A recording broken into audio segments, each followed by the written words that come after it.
Hi guys, welcome back to my channel study with Birdie Wisdom. मैं हूँ Divya guys. So guys, आज हम पढ़ने वाले हैं बिहाइव बुक का 9th स्टैंडर्ड का जो चैप्टर है ये मरिया मरिया सारापोवा। तो सारापोवा जो है ये क्या है, एक टेनिस प्लेयर थी जिन्होंने क्या किया था, वर्ल्ड चैम्पियनशिप जीती थी अपनी टेनिस में 2005 में। तो क्या है इसके बारे में पढ़ते हैं। पहले जो ये वर्ल्ड की फेमस टेनिस प्लेयर थी फर्स्ट, और इससे पहले हमने संतोष के बारे में पढ़ा था कि उन्होंने 2 बार क्या था, माउंट एवरेस्ट चढ़ाई की थी। उसके बारे में मैं आपको पढ़ा चुकी हूँ और आपको वीडियो भी शेयर कर चुकी हूँ। तो चलते हैं अब इसके बारे में, मरिया के बारे में। ठीक है, मरिया जो है एक रशियन गर्ल है और इसने क्या करा था, यूएसए में जाके किया करा था अपना ये जो है 22 अगस्त 2005 को world number 1 position in one women's tournament को जीता था। ठीक है, और ये चलिए अब हम स्टार्ट करते हैं इसके बारे में कि ये एक रशियन गर्ल है और ये क्या है, बेयरली 18 की हुई थी बस, तो जब इन्होंने ये जीता था। ठीक है, तो ये क्या है, छोटे होते से हम शुरू करते हैं। ये एक रशिया में साइबेरिया में रहते थे। ठीक है, और ये यूनाइटेड स्टेट के फ्लोरिडा में वहाँ जाकर इन्होंने क्या करा था, टूर्नामेंट जो था इनका उसको जीता था। उनके फादर का नाम था यूरी और मदर का नाम येलेन। ठीक है, तो क्या था इनका जो, इन्होंने बहुत सारे सेक्रीफाइसेस किए हैं। ये एक सेक्रीफाइस की स्टोरी है। जैसे अगर कोई ऐसा होता है ना कि अगर कोई बंदा खड़ा है मेडल लेके या बहुत बड़ी पोजीशन पे, तो उसके पीछे के जो उसकी स्माइल होती है ना, उसके पीछे के सेक्रीफाइसेस भी दिखते हैं कि अगर वो इस पोजीशन पे आया है तो उसने कितने सारे सेक्रीफाइसेस किए होंगे उस चीज़ को लेकर। तो ये इसमें बताया गया है कि मंडे 22 अगस्त 2005 को उन्होंने क्या करा था, मरिया ने ये वर्ल्ड की फर्स्ट नंबर पर वुमेन जो था टेनिस का, वो खिताब जीता था। ठीक है, तो इसके पीछे क्या है, इनकी जर्नी है। पिनाकल मतलब जर्नी। ठीक है, तो चलिए अब हम पढ़ते हैं। ये जब 9 इयर्स की भी कंप्लीट नहीं हुई थी तो क्या हुआ था, ये रशिया से यूएस शिफ्ट हुई थी। तो क्या था, इन्होंने अपना 10th बर्थडे भी नहीं मनाया था। ठीक है, मरिया ने, तो क्या है, उन्होंने अपना 10th बर्थडे भी सेलिब्रेट नहीं किया था। She didn't celebrate that 10th birthday. Okay, और क्या है, फ्लोरिडा में वो रहती थी अपने पेरेंट्स के साथ में। और क्या है, जब वो वहाँ से शिफ्ट हुई थी तो क्या हुआ था, वहाँ से शिफ्ट हुई थी तो उनकी मम्मी को उनके साथ नहीं जाने दिया गया था, क्योंकि क्या है कि उनको कुछ वीज़ा रिस्ट्रिक्शन के लिए उनको वहाँ पर नहीं जाने दिया था। तो वो 2 साल अपनी मम्मी से अलग सिर्फ पापा के पास रही थी। ठीक है, तो ये देख लीजिए कि 8 साल की बच्ची, मतलब 9 की कंप्लीट नहीं हुई थी तो 8 ही की हुई ना, तो एक 8 साल की बच्ची जो क्या है अपने पापा के पास अकेली रहती है। उसके पापा क्या वहाँ पे काम करते थे, क्योंकि उन्हें क्या करना था, उनके एक्सपेंस भी तो होते हैं ना टेनिस में। अगर हम उनको प्रैक्टिस करा रहे हैं, ट्रेनिंग दे रहे हैं, तो विद इन 44 ईयर्स की ट्रेनिंग में इन्होंने क्या किया था, ये खिताब जीता था। तो आपको ये 1 मार्कर में याद रखना है कि 4 साल की ट्रेनिंग में और कितना हार्ड वर्क हुआ होगा। बच्चा लोग ध्यान दो इस पे कि उसने 4 साल में पहला पोजीशन प्राप्त किया था। ठीक है, तो क्या है, वो वीज़ा रिस्ट्रिक्शन की वजह से अपनी मम्मी के साथ नहीं जा पाई थी। और उसके पापा क्या है वहाँ पे काम करते थे, उनकी ट्रेनिंग के लिए पैसे इकट्ठे करते थे, और वो भी अपने पापा को भी कभी कभी मिलती थी। ऐसा नहीं था कि वो अपने पापा के पास रहती थी, नहीं, वो हॉस्टल में रहती थी। और जो रूम में वो रहती थी, जैसे वो 8 बजे सो जाती थी तो 11 बजे क्या है, उसके जो सीनियर्स होते थे उसको आके बोलते थे कि रूम क्लीन करना है, रूम क्लीन करो। उसको जैसे परेशान करना है ना, वो सब काम होता था वहाँ पर।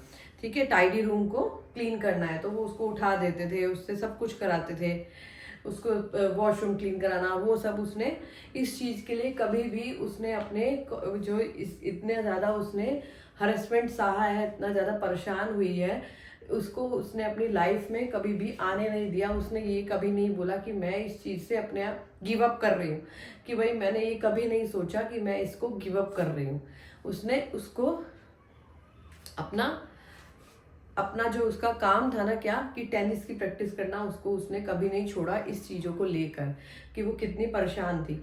तो उसने 2004 में क्या किया था, विम्बलडन करके एक टूर्नामेंट था वो जीता था, और जस्ट उसके बाद the world one sport the following year, और उसके बाद ही उन्होंने क्या करा था 2005 में वर्ल्ड चैंपियनशिप जीता था वर्ल्ड वुमेन्स का टेनिस। ओके, तो क्या है वो कहती है I am very very competitive, I hard work that, मैंने बहुत हार्ड वर्क किया है, इट इज़ माई जॉब, ये मेरी जॉब है, और मेरे मंत्र का जो है दिस इज द हर मंत्र ऑफ सक्सेस, उसकी जो सक्सेस है उसके पीछे कितना हार्ड वर्क है वो सब उसके अंदर बताया गया है। ठीक है, और क्या है इसमें जो उनका प्रोनाउंसिएशन बताया गया है कि जो ये क्या है टोटली क्या बोलती थी, यूएस की प्रोनाउंसिएशन बोलती थी। जैसे इंग्लिश में बहुत सारी रशियन प्रोनाउंसिएशन थी ना, जो वो बेशक जो थी रशियन थी, टोटली इनका ब्लड रशियन था क्योंकि वो वहाँ पर बॉर्न हुई थी, लेकिन क्या है वो रहती थी अमेरिका में, इसलिए उनका जो टोटल प्रोनाउंसिएशन था ना वो क्या था, अमेरिकन एक्सेंट था। ठीक है, अमेरिकन एक्सेंट यूज करती थी। तो it is true that USA is a big part of my life, वो कहती है कि यूएसए जो मेरी लाइफ का बहुत बड़ा पार्ट है, बट क्या है, but I have Russian citizenship, मेरी जो सिटीजनशिप है बिकॉज मैं आई वॉज बॉर्न देयर, तो वो जो मेरी सिटीजनशिप है वो रशियन है, and my blood is also Russian, मेरा जो खून है वो भी रशियन है। तो I will play the Olympic for Russia, में अगर मुझे बुलाया गया ओलंपिक खेलने के लिए रशिया में तो डेफिनेटली दे वॉन्ट मी, वो मुझे बुलाएंगे तो मैं जरूर जाऊंगी, वो ये कहती है।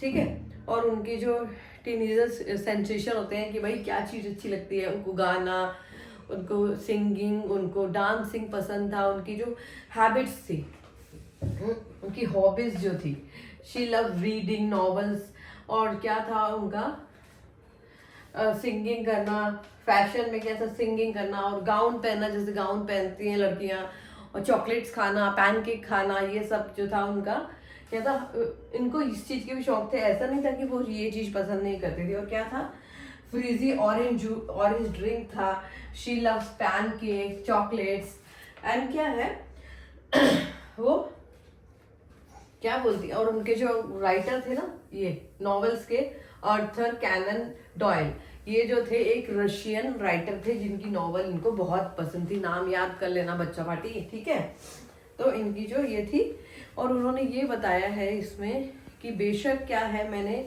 नंबर 1 का खिताब जीता है, उन्होंने बोला था ये एक बहुत बड़ा बिजनेस भी है, एक स्पोर्ट्स है जिसमें बहुत पैसा है, डेफिनेटली मैं नंबर 1 पर हूँ मैं, लेकिन क्या है कि हर एक चीज़ के लिए क्या है बिजनेस, क्या है tennis is a business and sport, तो क्या एक स्पोर्ट्स भी है और एक बिजनेस भी है, ये most important thing to become a number of 1 number of the world. तो मेरे लिए क्या इंपॉर्टेंट था, सबसे इम्पोर्टेंट क्या था, नंबर 1 पोजीशन पाना, that is the dream that keep in me going, और ये मेरा ड्रीम था। ठीक है, तो ये क्या है मरिया की ये स्टोरी सॉरी मरिया की ये स्टोरी है जिसको मैंने डिटेल में एक्सप्लेन कर दिया है। मैं क्वेश्चन आंसर आपको सेंड कर दूंगी नेक्स्ट वीडियो में विद 1 और 2 days में। So guys because I am not feeling well, इसलिए मैं आपको ये एक्सप्लेन कर चुकी हूँ, और बाकी कुछ भी डाउट हो तो यू कैन आस्क मी। मिलते हैं नेक्स्ट वीडियो में, लाइक शेयर एंड सब्सक्राइब।